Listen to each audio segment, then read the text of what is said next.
Good morning সবাইকে। আজকে আমাদের শান্তিপুরের সেকেন্ড ডে, আজকেই আমরা চেক আউট করবো। তো ব্যাপারটা হচ্ছে এখন বাইরে ভীষণ বৃষ্টি হচ্ছে, আমরা সাইট সিন যেতে পারছি না, তো রুমেই বসে আছি, কি করা যায়। তো রুম থেকেই দেখছি বাইরের এত সুন্দর বৃষ্টি হচ্ছে সত্যি, আর সামনেই নদী। আমি একটু দেখাই তোমাদের সবাই।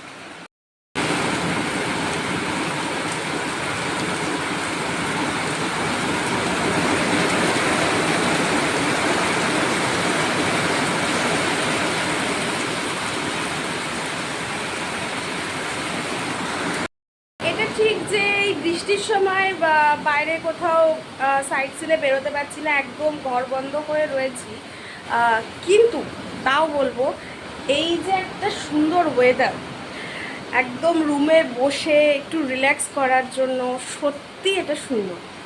মানে এই রকম একটা যদি ফ্রি মাইন্ড, রিল্যাক্স বা একটু শান্তি, এরকম ধরনের একটা অ্যাটমসফিয়ার কেউ চায়, তো এইটার ভীষণ একটা ভালো উপায়।